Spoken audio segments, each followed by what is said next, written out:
Hello, my charming people. It's Deepika and I welcome you on Be Charmer. आज मैं आप सभी के साथ शेयर करने वाली हूँ एक बहुत ही इजी सी होम रेमेडी हेयर के लिए। बेसिकली एक हेयर ऑयल बनाने वाले हैं जो बहुत आसान है और स्पेशली ये वो लोग यूज़ कर सकते हैं जिनके बाल बहुत ज़्यादा झड़ रहे हों। अब जैसे कि सावन का महीना चल रहा है, बरसात में वैसे भी बाल बहुत ज़्यादा रूखे हो जाते हैं, चिपचिपे रहते हैं, झड़ना शुरू हो जाते हैं, या फिर कई बार कुछ लोगों की हेयर ग्रोथ अच्छी नहीं होती या फिर बाल उनके बहुत ज़्यादा निकल जाते हैं। मैं ये हेयर ऑयल बेसिकली अपनी बेटी के ऊपर यूज़ करती हूँ रेगुलर बेसिस पे। हफ्ते में 3 बार मैं ज़रूर लगाती हूँ। वो शावर एवरीडे लेती है, बाल एवरीडे वॉश करती है अपने, लेकिन हफ्ते में 3 बार मैं उसको हेयर ऑयल लगाती हूँ। कायदे में लगाना एवरी टाइम, जब भी आप बाल वॉश कर रहे हैं आपको तभी लगाना चाहिए, लेकिन थोड़ा सा आलस भी आ जाता है और बच्चे भी इतनी जल्दी तैयार नहीं होते हैं कि हाँ उनको हर बार, लेकिन हफ्ते में 3 बार मैं उसको लगाती ही लगाती हूँ। तो बच्चों के ऊपर आप इसको ट्राई कर सकते हैं। एक्चुअली शुरू कब से हुआ था, मेरी बेटी को एक्समा था, अभी भी है, उसकी स्किन काफ़ी ड्राई रहती है, लेकिन जब वो सिर्फ 2 महीने की थी तब उसको बहुत हाई लेवल पर, इंटेंस लेवल पर एक्समा हुआ था। और उसके बाद फिर क्रेडल कैप हो जाती है। लाइक एक्समा बॉडी पर बहुत ज़्यादा रैशेस हो जाते हैं, स्किन ड्राई हो जाती है, पैचेस बनने शुरू हो जाते हैं, पानी निकलता है।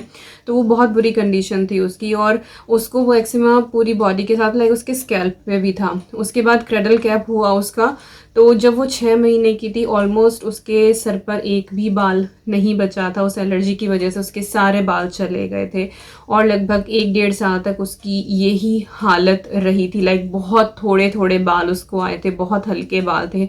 हमेशा से रहता था कि पता नहीं इसके बाल थिक होंगे नहीं होंगे, लेकिन जब वो 1 साल की हुई, 1-1.5 साल की, तब तक तो हमने कुछ ऐसा यूज़ नहीं किया उसके ऊपर। नॉर्मल जो ऑलिव ऑयल की उसकी बॉडी मसाज होती थी सिर्फ वही लगाती थी।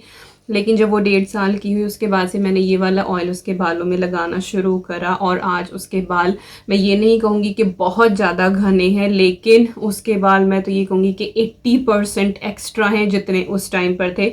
अगर वही कंडीशन रहती तो शायद उसके बाल होते ही ना, बहुत बहुत बुरी कंडीशन थी उसकी। तो मैंने ये ऑयल रेगुलर बेसिस पर बिल्कुल नियम के साथ मैंने ये चीज़ निभाई है कि एवरी वीक मैं 3 दिन उसके सर में ये तेल लगाती ही लगाती हूँ। और आज उसके बाल जो, उसकी ग्रोथ बहुत अच्छी है, बाल उसके हल्के हैं क्योंकि कुछ चीज़ें जेनेटिक भी आती हैं, उसके बाल अपने पापा के ऊपर हैं, तो उसके बाल हल्के हैं, लेकिन पहले से बहुत ज़्यादा थिक है। मैं यही कहूँगी पहले से काफ़ी थिक है, बट ओवरऑल देखें तो उसके बाल थोड़े हल्के हैं, लेकिन उसकी ग्रोथ बहुत अच्छी है, उसके बाल बहुत जल्दी बढ़ जाते हैं। तो आप ये वाला जो ऑयल है मैं बनाने जा रही हूँ, ये एक बार अपने बच्चों के ऊपर ज़रूर ट्राई करें अगर आपने भी इसी तरह की सिचुएशन फेस की है या फिर बच्चों के बाल बहुत ज़्यादा झड़ रहे हैं। कोई हार्श केमिकल नहीं है और ये चीज़ें ईजिली अवेलेबल हो जाती हैं। तो चलिए, बहुत बड़ा इंट्रो हो गया, बहुत सारी चीज़ें मैंने बता दी, चलिए ऑयल जो है वो बनाना शुरू करते हैं। तो ये हैं सिर्फ 3 चीज़ें जो हमें ये हेयर ऑयल बनाने के लिए चाहिए, और ये बहुत इंस्टेंट हेयर ऑयल है, आप तभी के तभी बनाएं और इसको यूज़ करें। लाइक जब भी आपको सर में लगाना हो आप तभी इसको बनाएं और यूज़ कर लें। तो सबसे पहला जो इंग्रेडिएंट है वो है कैस्टर ऑयल, और एवरीवन नोज़ कि कैस्टर ऑयल के कितने फ़ायदे होते हैं। हेयर रीग्रोथ के लिए बहुत अच्छा होता है, आपके हेयर को थिक बनाता है। तो कैस्टर ऑयल हम यहाँ पर यूज़ करेंगे, अच्छे ब्रांड का आप लें, ऑनलाइन भी अवेलेबल है, आपको केमिस्ट शॉप पे भी मिल जाएगा। तो कोल्ड प्रेस्ड आप लें, कोल्ड प्रेस्ड सबसे अच्छा रहता है, उसके अंदर उसके जितनी भी वैल्यूज होती हैं वो प्रोटेक्ट रहती हैं। तो कोल्ड प्रेस्ड आप ऑयल जो है वो यूज़ करें। इसके बाद हम यहाँ पर लेंगे कोकोनट ऑयल। कोकोनट ऑयल में विटामिन ई बहुत ज़्यादा हाई होता है, बालों को बहुत अच्छे से नरिश करता है, सॉफ्ट बनाता है, और ये एक्स्ट्रा वर्जिन 100% रो कोकोनट ऑयल है। मैंने वीटा कोको का लिया है, आप किसी भी ब्रांड का ले सकते हैं। पैराशूट का भी काफ़ी अच्छा रहता है, मैं इंडिया में थी तो मैं पैराशूट का हेयर ऑयल ही अपने लिए यूज़ करती थी, तो आप वो चाहें तो वो भी यूज़ कर सकते हैं। वाटिका भी जो है वो भी सही है। तो हम यहाँ पर कोकोनट ऑयल लेंगे। इसके बाद हमें चाहिए विटामिन ई का एक कैप्सूल, ये इवियन 400 का है और सिर्फ एक कैप्सूल हमको चाहिए। तो ये 3 चीज़ें हमें चाहिए। तो चलिए ऑयल बनाना शुरू करते हैं। तो यहाँ पर हम स्टील का कोई भी एक छोटा सा बोल ले लेंगे और इसके अंदर हम ऐड करेंगे 1 टीस्पून कोकोनट ऑयल, और इसके बाद हम इसमें डालेंगे कैस्टर ऑयल। और कैस्टर ऑयल हम यहाँ पर लेंगे सिर्फ ½ टीस्पून, क्योंकि ये बहुत ज़्यादा थिक होता है, इसको आप अलोन यूज़ नहीं कर सकते हैं। इसके साथ आपको कोई भी जो है वो कैरियर ऑयल चाहिए होता है, तो कोकोनट ऑयल यहाँ पर कैरियर ऑयल का काम करता है। तो यहाँ पे हम ऐड कर रहे हैं ½ टीस्पून कैस्टर ऑयल। इसके बाद जो हमारा विटामिन ई का कैप्सूल है हम इसके अंदर वो ऐड करेंगे। तो हल्का सा आपको इस तरह से प्रिक करना होता है और फिर आप वो इसके अंदर इस तरह से ऐड कर दें। तो यहाँ पर हमारा विटामिन ई का कैप्सूल भी हमने इसके अंदर ऐड कर दिया है। इसके बाद आप कोई भी बोल लें, उसके अंदर आप गर्म पानी डाल दें और इसके बाद आप इस बोल को उसके अंदर रख दें और इसको हल्का सा आपको चलाना है। लाइक कभी भी डायरेक्ट हीट पर आपको ऑयल को वार्म नहीं करना है, हमेशा आपको डबल बॉयलर के ऊपर करना है। तो इस तरह से ये गर्म पानी है इस बोल के अंदर और मैंने ये स्टील का बोल इसके अंदर रख दिया है। तो थोड़ी देर बाद ये अपने आप मेल्ट हो जाएगा और परफेक्ट रहेगा, ना ये बहुत ज़्यादा गर्म होगा ना ये ठंडा रहेगा। और जब भी आप हेयर ऑयल लगाएं तो वो हल्का सा लूक वार्म होना चाहिए। तो इस तरीके से करना है, ना तो आपको माइक्रोवेव में गर्म करना है ना आपको डायरेक्ट हीट के ऊपर करना है। हमेशा हेयर ऑयल सर में लगाने से पहले आपको उसको डबल बॉयलर पे इस तरीके से वार्म करना है। तो देखिए यहाँ पर जो हमारा कोकोनट ऑयल है वो मेल्ट होना शुरू हो गया है। तो हम इसको 1-2 मिनट के लिए इसी तरीके से छोड़ देंगे और 1-2 मिनट के बाद हम इसको मिक्स करके उसके बाद बालों के ऊपर अप्लाई करेंगे और ये बिल्कुल अच्छे से मिक्स हो जाएगा। तो ये देखिए ऑयल यहाँ पर बिल्कुल हमारा अच्छे से मेल्ट हो गया है। इसके बाद हम इसको इस बोल में से निकाल लेंगे और नीचे से इसको क्लीन करते, नहीं तो जहाँ पर आप रखेंगे वहाँ गीला हो जाएगा। और ये बिल्कुल अच्छे से मेल्ट हो गया। एक बार इसको अच्छे से हम इस तरह से मिक्स कर लेंगे ताकि जितने भी ऑयल हैं वो अच्छे से वेल कंबाइन हो जाएं। और ये हेयर ऑयल हमारा तैयार है लगाने के लिए। तो चलिए अब इसको लगा लेते हैं।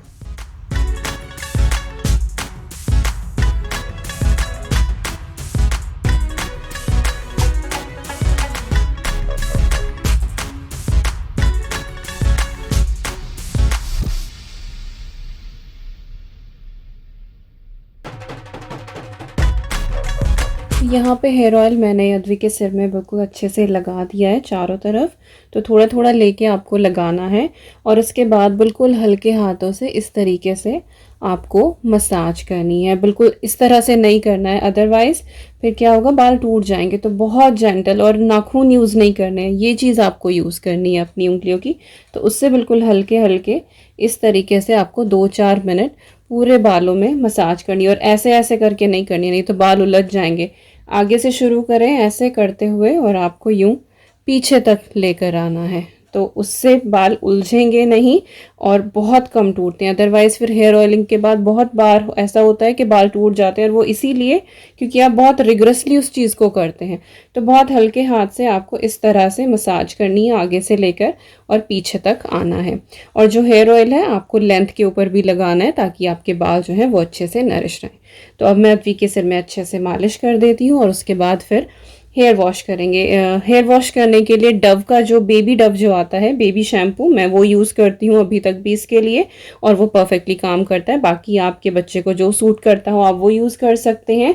मैं डव का यूज़ करती हूँ, वो इसकी स्किन पे सही रहता है। और बहुत सारी चीज़ें हैं बट कोशिश करें कि आप कम केमिकल वाला जो है वो बच्चों के सर पे यूज़ करें। तो चलिए मैं आपको एंड रिजल्ट दिखाऊंगी, तब अद्वी का सर धुल जाएगा, उसके बाद इसका इफ़ेक्ट पता लगेगा। अभी मैं मसाज कर देती हूँ।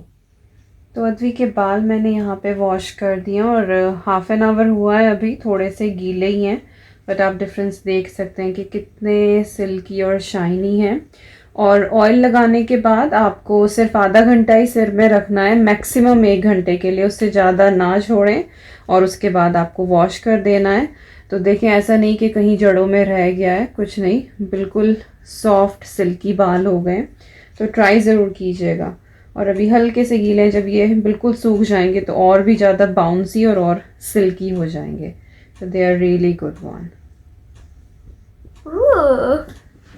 तो यही थी मेरी आज की वीडियो। आई होप आपको ये होम रेमेडी पसंद आई होगी। ट्राई ज़रूर कीजिएगा और इसको यूज़ करें लगभग 2-3 महीने तक। मैं यही कहूँगी, ऐसा नहीं कि आप एक दिन लगाएंगे आपको रिजल्ट मिल जाएंगे। जितनी भी होम रेमेडीज़ होती हैं उनको टाइम लगता है वर्क करने के लिए, क्योंकि वो रूट से काम करना शुरू करती हैं, वो पहले हील करती हैं, उसके बाद उस चीज़ का आपको रिजल्ट मिलता है। तो ऐसा नहीं कि आपने 1 बार लगाया, 2 बार लगाया या 1 हफ्ते तक रेगुलर कर लिया और उसके बाद आप डिसअपॉइंट होकर बैठ जाएं। नहीं, जितनी भी होम रेमेडीज़ हैं आपको रेगुलर बेसिस पर यूज़ करनी होती हैं। तो कम से कम 2 महीने तो ज़रूर दीजिए और 2 महीने के बाद रिजल्ट आपके सामने होगा कि वो आपके ऊपर वर्क कर रही है या नहीं कर रही है।